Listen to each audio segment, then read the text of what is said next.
Tudo bem com você? Seja bem-vindo, seja bem-vinda. Você está no canal Vocacionados.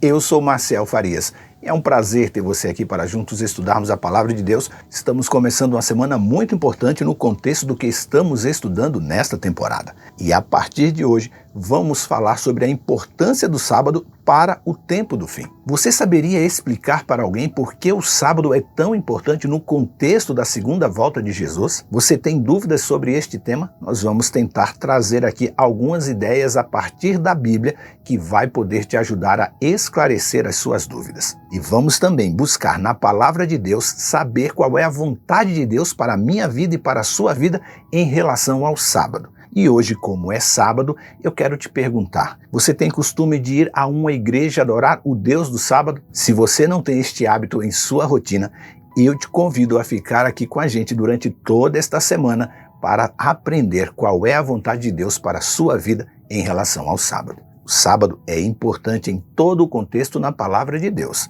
mais ainda no contexto dos fins dos tempos. É sobre isso o nosso estudo de hoje. Mas antes de irmos ao estudo de hoje, eu quero te perguntar, você já está inscrito ou inscrita em nosso canal? Já habilitou a notificação? Se você ainda não fez isso, se inscreve, habilita as notificações, deixa o curtir, também comente e compartilhe em suas redes sociais. E para você que deseja que eu ore por você, deixa aqui na descrição do vídeo o seu pedido de oração, porque eu leio eles todos os dias e eu vou ter um prazer imenso de orar por você. Mas saiba que quando eu orar por você, você vai precisar também orar por mim, pelo canal Vocacionados e por minha família. Agora sim, eu vou rodar a vinheta e na sequência vamos juntos estudar a Palavra de Deus.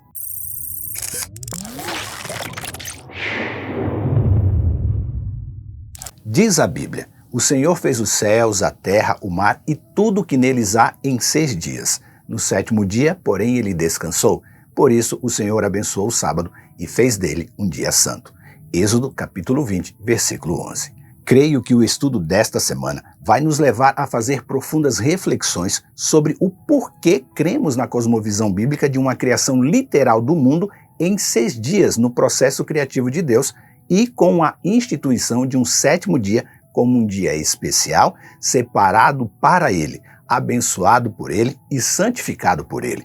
Isso está lá em Gênesis 2, versículo 3 e Êxodo 20, versículos 8 a 11. E como um crente que aguarda a volta de Jesus, o que me faz um adventista, como todo aquele que espera o advento do nosso Redentor nas nuvens e que observa assim a santidade do 7º dia, que é o sábado, eu creio verdadeiramente que nos últimos dias eu serei testado e tentado a negligenciar ou mesmo parar de observar o 7º dia, dando a ele a importância que a Bíblia nos ensina. Eu acredito que a guarda do sábado é um mandamento divino, ponto, e que devemos seguir os ensinamentos da Bíblia como um guia para a nossa vida. A Bíblia nos ensina que Deus criou o mundo em 6 dias e descansou no 7º dia, abençoando e o santificando. Gênesis 2, versículos 2 e 3.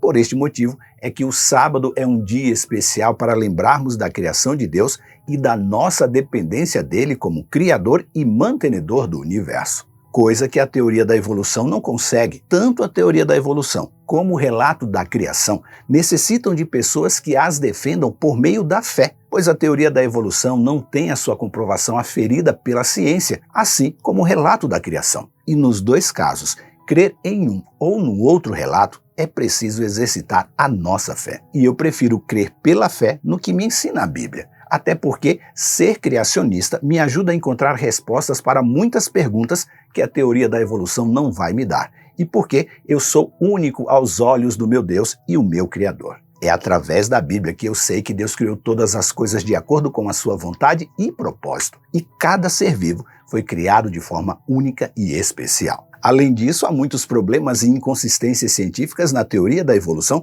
que não podem ser explicados satisfatoriamente. Por exemplo, a evolução não pode explicar a origem da vida ou a complexidade do DNA, que ali contém informações codificadas que governam todos os processos biológicos em um organismo. Mas por que eu creio que esta semana vai nos levar a fazer reflexões profundas? Porque, infelizmente, no meio do povo de Deus, está acontecendo a reprodução de uma tática de guerra utilizada pelo imperador Júlio César nos conflitos entre as legiões romanas e as tribos gaulesas entre os anos 58 a 50 a.C. Em seu livro Guerra das Galhas, Júlio César explicou que a vitória romana ali na guerra contra os gauleses era essencialmente uma política de dividir para conquistar. E sabe por que a tática de dividir para conquistar é perniciosa? Porque é uma estratégia que visa enfraquecer um grupo ou uma comunidade, criando divisões internas e conflitos que distraem as pessoas dos seus objetivos comuns. E, infelizmente, essa estratégia está sendo utilizada no meio do povo de Deus. Ao criar divisões internas, as pessoas passam a se concentrar em suas diferenças, em vez de seus interesses em comuns. Isso leva a conflitos internos e enfraquece a comunidade de crentes como um todo. Além disso, a tática de dividir para conquistar gera ressentimentos duradouros e mina a confiança entre as pessoas, tornando mais difícil a cooperação e a colaboração entre os crentes. Essa tática de dividir para conquistar é perigosa também porque enfraquece a capacidade da comunidade de crentes ou grupo de crentes de se defender contra as ameaças externas. Porque, em vez de estarem trabalhando juntos para enfrentar desafios comuns, os membros estão ocupados lutando uns contra os outros, tornando-os vulneráveis a estes ataques. E assim, aos poucos, muitos ensinamentos equivocados são semeados dentro da comunidade de crentes, que fica fragmentada e não consegue, assim, enfrentar de forma coesa as ameaças à sã doutrina. Isso porque a força que possuíam quando estavam unidos foi destruída. E o passo seguinte é atacar quem ainda defende a verdade do Evangelho, o tratando como inimigo de um dos grupos fragmentados, as conhecidas panelinhas, acusando quem não aceita as falsas doutrinas como radicais ou extremistas, dando início assim ao processo de desumanização de quem um dia comungava junto com eles. E desumanizar uma pessoa significa tratá-la como se ela não tivesse sentimentos, pensamentos ou desejos, como se ela fosse um objeto, um animal. E isso pode acontecer de várias maneiras, como através do uso de estereótipos, preconceitos, discriminações e até mesmo de violência física. Quando uma pessoa é desumanizada, ela é vista como inferior ou menos importante do que as outras pessoas. E isso pode levar à sua exclusão ou marginalização dentro da comunidade de crentes. E isso ocorre porque a desumanização torna mais fácil para as outras pessoas assim justificar a sua negligência, abuso ou até mesmo discriminação em relação a essa pessoa, como se ela não merecesse o mesmo respeito ou consideração que todos os outros. Mas não se assuste achando que este fenômeno é algo dos últimos dias. Não é. Isso sempre aconteceu ao longo da história contra quem decide ser fiéis aos mandamentos de Deus. A história relata perseguições terríveis sofridas pelo povo de Deus e é possível ver isso se repetindo nos últimos tempos com muita intensidade e com um novo ingrediente pernicioso: o dividir para conquistar, acontecendo no meio do povo de Deus. No passado, não tão distante assim, houve casos em que algumas denominações protestantes fundamentalistas rotularam os crentes que guardavam o sábado como crentes praticantes de uma seita, devido às suas diferenças doutrinárias. No entanto, é importante lembrar que estas acusações são frequentemente baseadas em mau entendimento ou em uma falta do conhecimento da vontade de Deus para a observância do sábado. O que muitos não sabem é que o sábado é um dia sagrado, pois é um mandamento divino e deve ser observado como um tempo para descanso, para reflexão e para adoração a Deus. Que o sábado é um dia para nos conectarmos exclusivamente com Deus e de nos afastarmos do trabalho remunerado e das preocupações diárias do mundo. É neste dia especial que dedicamos exclusivamente para a leitura da Bíblia, oração e comunhão com Deus. Mas esses ataques seguem o mesmo modus operandi das acusações feitas pelo inimigo de Deus lá no céu contra o próprio Deus: dividir para conquistar. No céu, 1/3 dos anjos deram ouvidos às acusações feitas pelo inimigo, conseguindo assim destruir a unidade que havia entre os anjos. E a partir de então, ele tem trabalhado para dividir o povo de Deus a todo o custo. E, infelizmente, ele tem conseguido algumas vitórias significativas. Todas as cosmovisões diferentes da Bíblia têm origem em seus estratagemas para enganar o povo de Deus, lhe mostrando caminhos que ao homem até parecem ser corretos, mas que acabam levando-os à estrada da morte.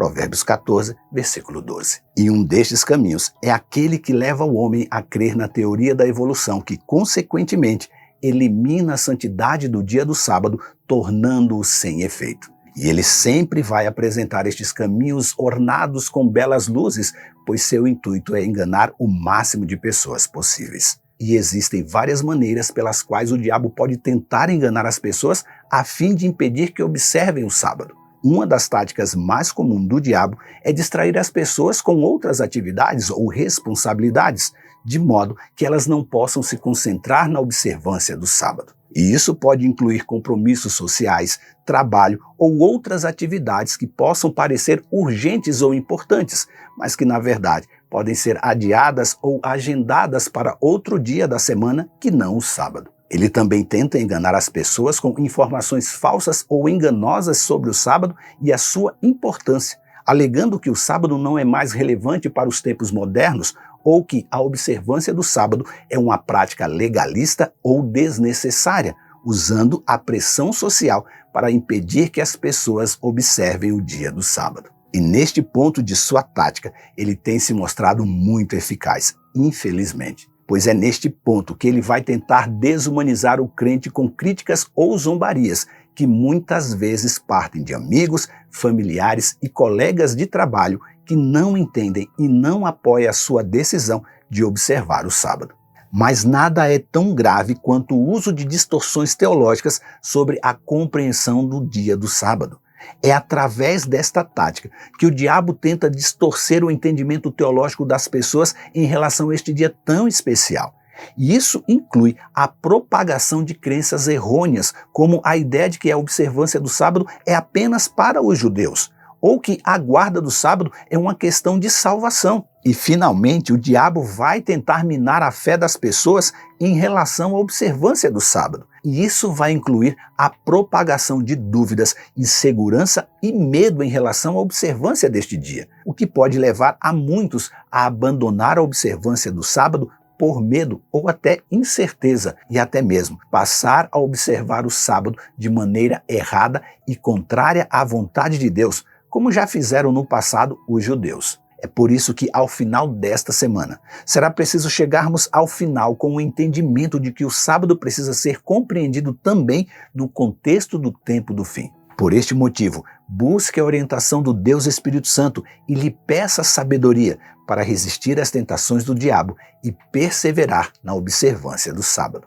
Pense nisso, leia sua Bíblia, guarde hoje o dia do sábado e que Deus nos abençoe.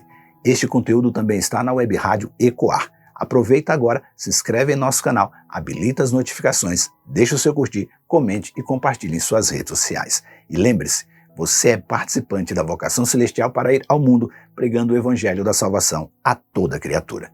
Que Deus te abençoe. Feliz sábado mais uma vez e até amanhã.